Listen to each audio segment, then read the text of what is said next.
A mensagem oculta de Jesus segundo um pastor com 40 anos de ministério. E se eu dissesse que tudo o que você aprendeu sobre Jesus está errado? E se a mensagem que salvou bilhões foi na verdade distorcida pelos poderosos, transformada em uma ferramenta de controle?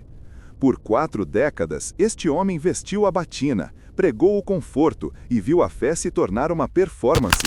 Agora ele está prestes a quebrar o silêncio. Ele descobriu que a Bíblia não é a história que pensamos, é o mapa para uma revolução interna que a religião tentou esconder de você. A verdade sobre o Evangelho não é sobre escapar da vida, mas sobre mergulhar nela com uma intensidade divina. Prepare-se. O que você está prestes a ouvir pode desmoronar os alicerces de sua fé superficial e forçá-lo a encontrar o Cristo que foi silenciado pelo próprio cristianismo. Eu sou o narrador do canal Novo Caminho em Cristo, e o que vamos desvendar hoje não é apenas um estudo teológico, é um manifesto, é a confissão final de um pastor que dedicou 40 anos de sua vida ao púlpito, apenas para descobrir nos seus anos crepusculares que ele estava vendendo uma casca vazia. Pastor Samuel, 4 décadas, um homem que viu gerações entrarem e saírem das portas ornamentadas de sua igreja. Ele batizou, casou, enterrou. Ele confortou os desesperados com promessas de um céu dourado e puniu os dissidentes com o medo de um inferno ardente. Ele era a voz da autoridade, o zelador da tradição. Mas, no silêncio de sua biblioteca, entre poeira de bíblias antigas e comentários esquecidos, um sussurro começou a se transformar em um grito. O grito de que algo fundamental, algo absolutamente essencial havia sido perdido. Ele percebeu que a igreja, com sua engenharia da fé, havia reduzido a figura mais revolucionária da história humana a um mero bilhete de entrada para a eternidade. Eles transformaram a radicalidade do reino em uma pólice de seguro espiritual.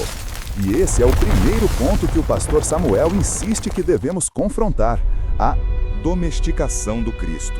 A religião institucional precisa de um Jesus que seja previsível, que seja dócil, que suporte a estrutura de poder. Mas o Jesus dos evangelhos, ele era um terrorista espiritual.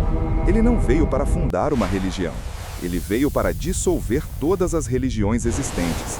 Ele veio para explodir a ideia de que Deus pode ser contido em templos feitos por mãos humanas ou em rituais vazios ditados por sacerdotes. Pastor Samuel passou a ver que a maior traição da mensagem de Jesus foi reduzir o conceito do reino de Deus a um lugar distante, um prêmio de consolação após a morte. Esta distorção é a fundação do cristianismo ineficaz que vemos hoje.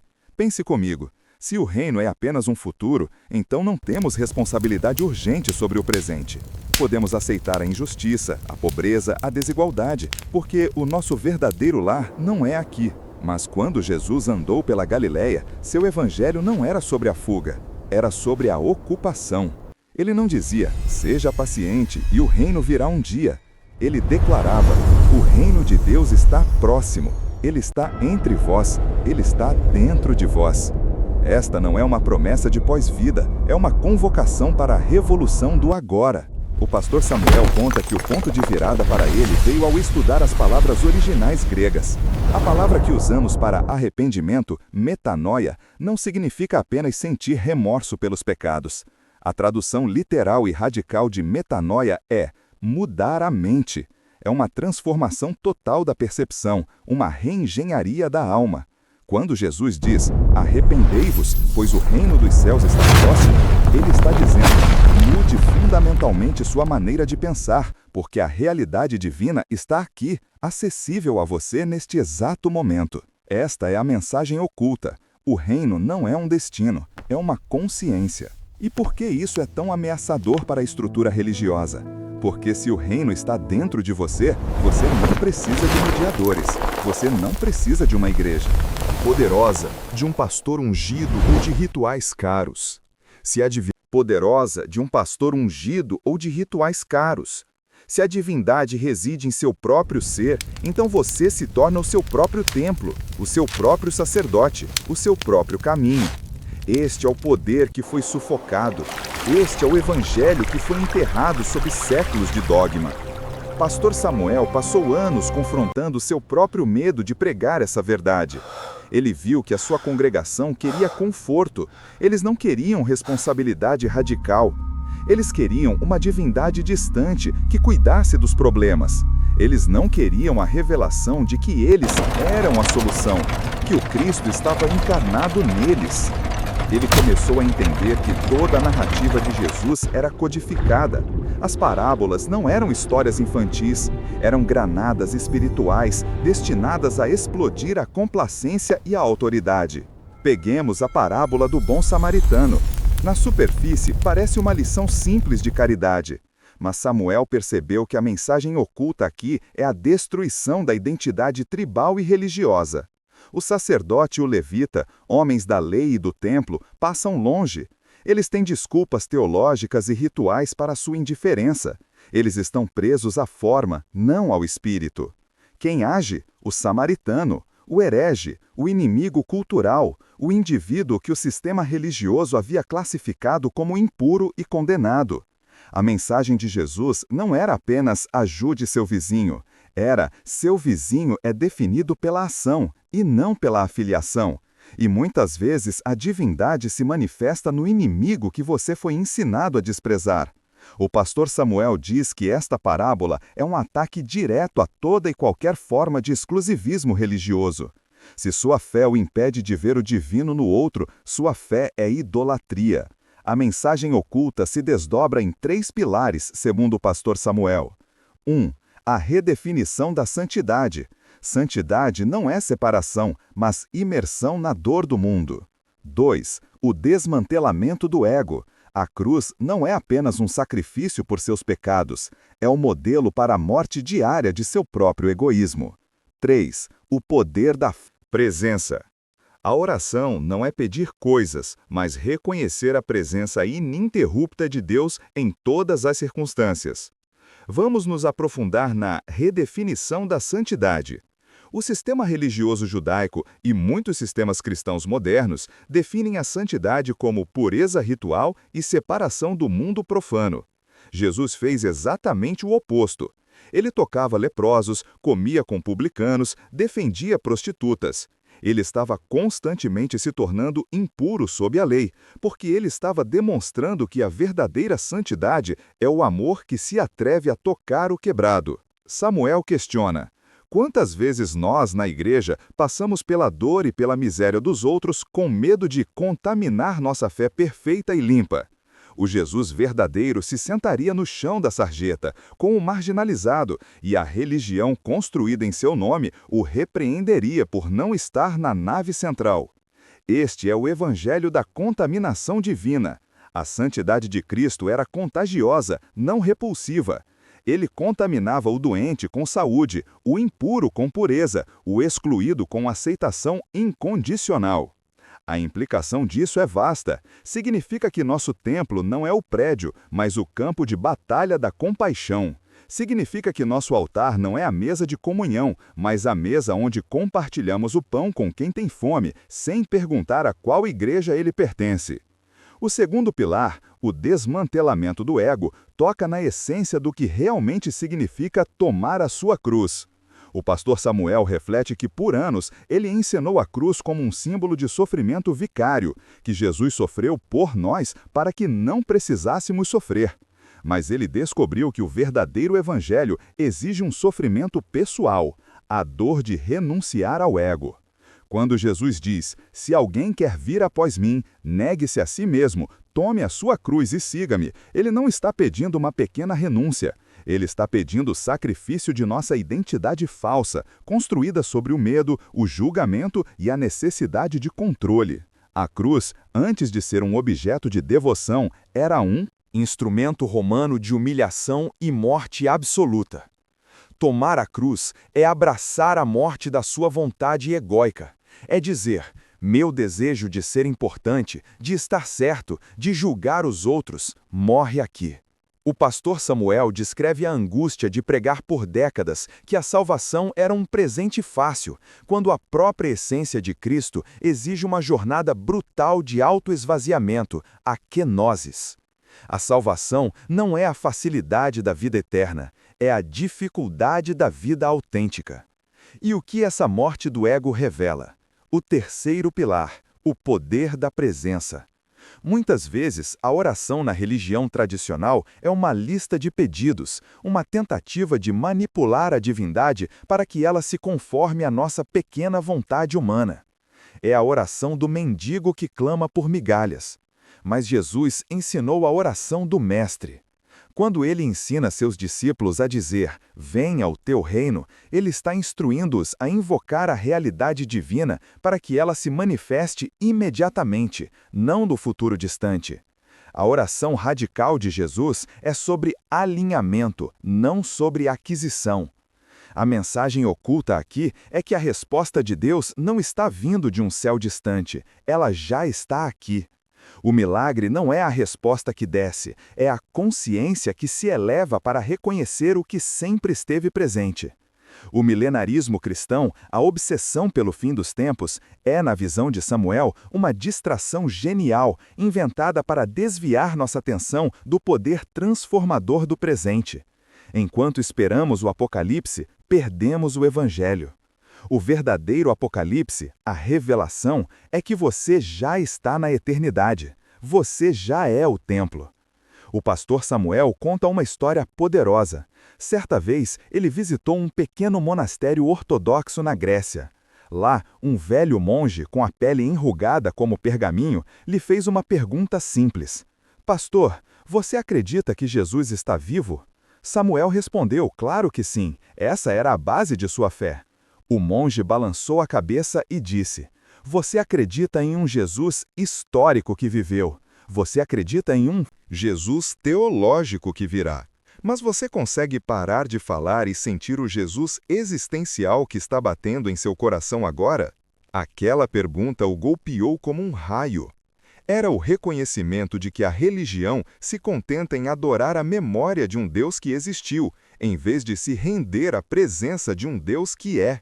O pastor Samuel lamenta que a religião moderna seja uma coleção de regras, rituais e narrativas históricas que impedem um encontro direto.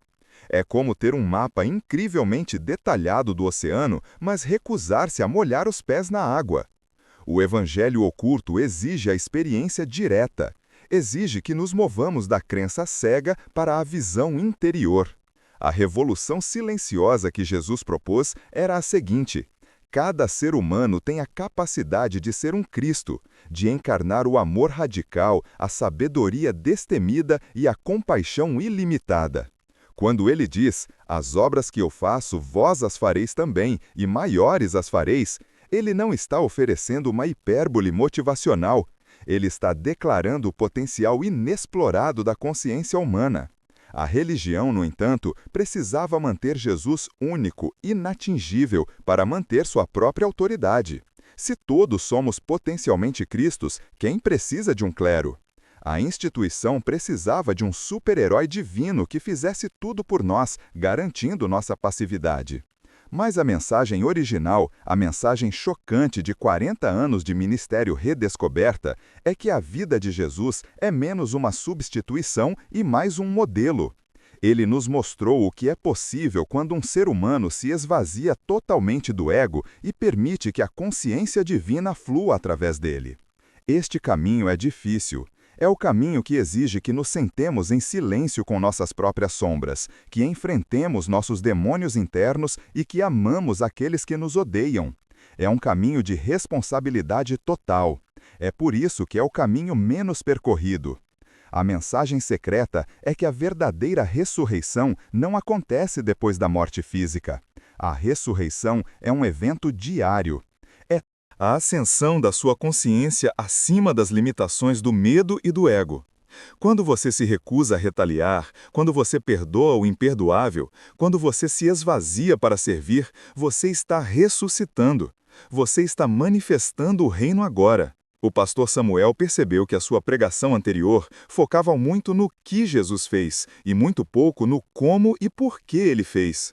Seus sermões eram contabilidade espiritual. Se você fizer X, você ganha Y. Mas o evangelho não é contabilidade, é alquimia. Ele começou a reler o Sermão da Montanha não como uma lista de virtudes inatingíveis, mas como o código operacional do reino já estabelecido. As bem-aventuranças não são sobre quem será feliz no céu, são sobre quem é poderoso e livre agora na terra. Bem-aventurados os pobres em espírito. Não se trata de miséria econômica, mas de esvaziamento do orgulho intelectual, da rendição da necessidade de estar certo. Quando você é pobre em espírito, você é receptivo, você se torna um canal. Bem-aventurados os que choram. Não é sobre tristeza passiva, mas sobre ter um coração tão aberto que ele sente a dor do mundo, e nessa profunda empatia encontra uma conexão que o superficial jamais conhecerá. O choro do luto nos conecta à humanidade de maneira profunda.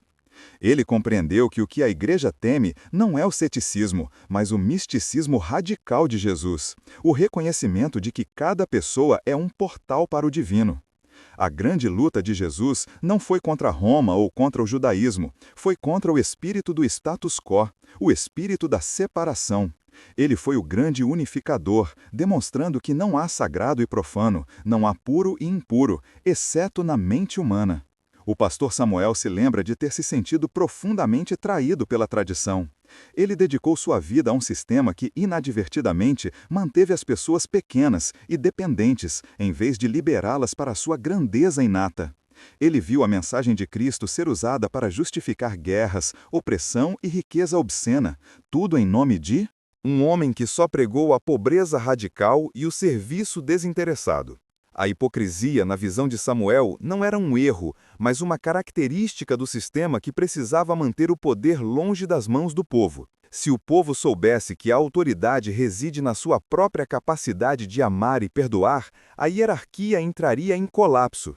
A mensagem oculta é a democratização da divindade. Você não precisa de permissão para ser um filho de Deus. O Evangelho exige que paremos de buscar sinais externos e comecemos a buscar a quietude interior. Jesus frequentemente se afastava para orar, e isso não era um hábito piedoso, era uma necessidade existencial. Ele estava se realinhando com a fonte, esvaziando-se das distrações do mundo para se encher da presença. O pastor Samuel começou a ensinar em pequenos grupos, fora da igreja formal. Ele ensinava a meditação cristã, a oração contemplativa, o silêncio. Ele descobriu que a revolução de Jesus é silenciosa, mas destrutiva para tudo o que é falso em nossas vidas. Ele percebeu que a maioria das pessoas que se dizem seguidoras de Cristo, na verdade, não o seguem. Elas o admitem, elas concordam com a história, mas se recusam a viver a exigência radical. E a exigência é esta: amar o inimigo.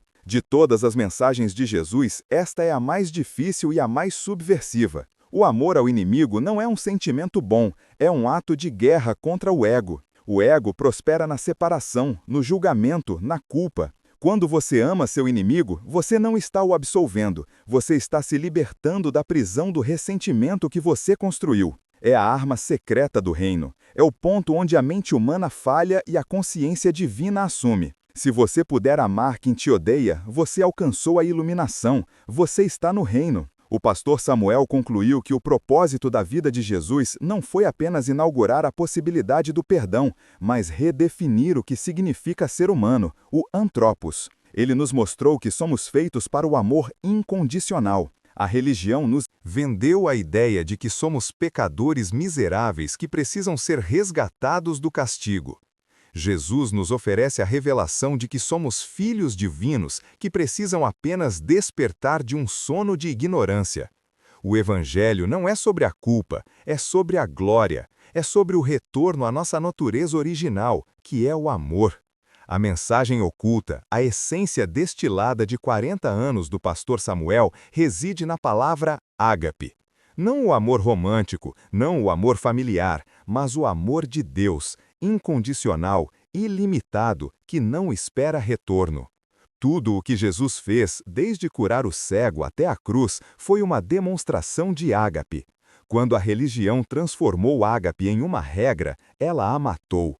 Ágape não é uma regra moral, é a própria força da existência, a frequência vibracional do reino. O pastor Samuel viu que a fé, para a maioria, é uma muleta emocional, mas para Cristo, a fé era uma ferramenta de criação. Se tiverdes fé como um grão de mostarda, Esta fé não é acreditar em algo impossível, é saber, com absoluta certeza, que a realidade que você deseja manifestar já existe no campo da potencialidade divina. É a confiança total no poder criativo que reside em seu interior.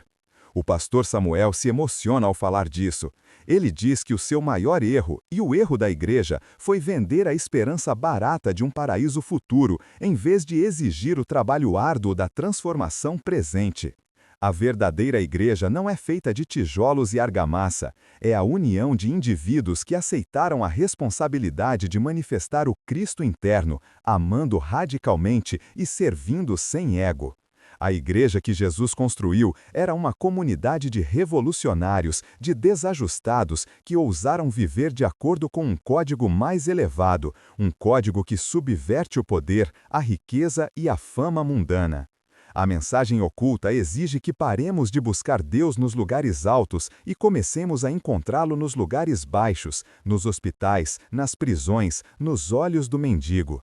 Porque é lá que a humanidade despojada de suas falsas máscaras, armaduras, se torna acessível ao ágape. Chegamos a um ponto de inflexão. O pastor Samuel teve que decidir: continuar pregando o conforto popular e manter seu prestígio, ou arriscar tudo e revelar a mensagem que liberta, mas que pode custar-lhe sua reputação. Ele escolheu a verdade. Ele escolheu a revolução. E a revolução começa quando você desempacota o evangelho, quando você vê que a cura, a multiplicação de pães, o andar sobre as águas, tudo isso não era mágica externa, mas a manifestação do domínio da consciência sobre a matéria. É o poder da mente crística em ação. Jesus não estava quebrando as leis da natureza, ele estava operando a partir de leis mais elevadas, leis que estão disponíveis para você, se você tiver a metanoia necessária. A mensagem oculta é, em última análise, a chamada autoridade pessoal. Pare de esperar por um Messias externo. O trabalho é seu. A crucificação do ego é sua. A ressurreição da sua consciência é sua. O reino não está vindo, ele está sendo através de você. O pastor Samuel diz que se ele pudesse resumir os 40 anos de busca em uma única frase seria: o cristianismo se perdeu quando parou de perguntar o que Jesus quis dizer e começou a perguntar o que podemos construir em torno de Jesus. A construção do império teológico e institucional obscureceu a simplicidade brutal da mensagem, amor incondicional e o despertar do potencial divino. Este despertar exige coragem, coragem para abandonar a segurança do dogma e a certeza da tradição. Exige coragem para aceitar que talvez a fé que você abraçou por toda a vida tenha sido, na verdade, uma gaiola dourada que manteve sua alma em cativeiro. Mas a liberdade, a liberdade, de saber que você não precisa da aprovação de nenhuma instituição humana para ter comunhão direta com o divino, é inestimável, é o tesouro escondido no campo, é a pérola de grande preço. O pastor Samuel nos desafia a reconsiderar a história de Lázaro. Lázaro não estava apenas morto fisicamente, Lázaro representa a alma que está morta pela ignorância, pela subserviência ao ego e à autoridade externa. O chamado de Jesus, Lázaro, sai para fora, é o chamado para a nossa própria alma para sair do túmulo das crenças limitantes. A ressurreição de Lázaro não é apenas um milagre histórico, é um imperativo espiritual para você agora. Saia da sua morte, da sua passividade, do seu medo. 4 décadas de ministério ensinaram ao pastor Samuel que a religião prospera na mediocridade do seguidor. Ela gosta da ovelha que não questiona. Mas Jesus elogiou o questionador, o buscador, o que exigia ver. Ele honrou o centurião romano com grande fé, uma fé que não estava confinada aos limites da religião judaica. A fé que move montanhas é a fé que transcende a religião. É a fé no potencial ilimitado de Deus manifestado através da humanidade. A igreja, lamenta Samuel, tornou-se muitas vezes um clube social de pessoas com medo, procurando consolo. O Evangelho de Jesus é um campo de treinamento para guerreiros espirituais, aqueles que se atrevem a confrontar a escuridão do mundo com a luz inabalável do agape. E se você está ouvindo isso e sentindo um desconforto, uma resistência, isso é bom. A verdade não deve ser confortável. A verdade deve ser subversiva. O evangelho oculto é uma ameaça à sua zona de conforto. O pastor Samuel nos convida a uma releitura dos evangelhos com novos olhos. 1. Leia cada comando como um convite à liberdade, não como uma regra a ser cumprida. 2. Interprete cada milagre como a demonstração do potencial da consciência humana alinhada. 3. Veja a cruz não como um ponto final de dor, mas como ponto de transição para a totalidade. A busca por esta mensagem levou o pastor Samuel a abandonar o pedestal do púlpito tradicional. Ele compreendeu que não podia mais ser o intermediário, ele tinha que ser o catalisador, ele tinha que dar às pessoas as chaves para que pudessem entrar no reino por conta própria. Este é o novo caminho em Cristo, um caminho direto, sem véus, sem sacerdotes, sem rituais vazios. Apenas um encontro bruto, transformador, com o divino em você e em seu próximo. A verdadeira mensagem que foi silenciada é que a maior glória de Deus não está no céu, mas na terra, encarnada em cada um de nós. A glória de Deus é um ser humano totalmente vivo, totalmente desperto, totalmente amoroso. Ele conclui sua jornada de 40 anos com esta severa advertência. Cuidado com aqueles que vendem o conforto em nome de Jesus. Cuidado com aqueles que usam o nome para acumular poder e riqueza. Eles não são seguidores do Cristo, eles são os mercadores no templo. E o Cristo interior em você, a consciência desperta, tem o chicote pronto para expulsá-los. Se você ouve esta mensagem, você não pode mais alegar ignorância. A responsabilidade é sua. O reino está à porta, e ele exige que você abra. Não com uma pequena oração de aceitação, mas com uma rendição total do seu modo antigo de ser. O evangelho oculto é que Jesus não veio para nos salvar de Deus, mas para nos salvar da ilusão de que estamos separados de Deus. Ele não é o fim da história. Ele é o começo da sua história como um ser crístico desperto. E essa história começa agora, no silêncio da sua mente, na ferocidade do seu amor.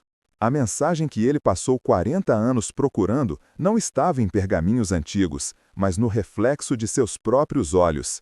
A verdade é um espelho, e se você parar agora, nunca saberá a verdade final que ele encontrou em si mesmo, a verdade que exige que você pare de buscar lá fora o que sempre esteve aqui.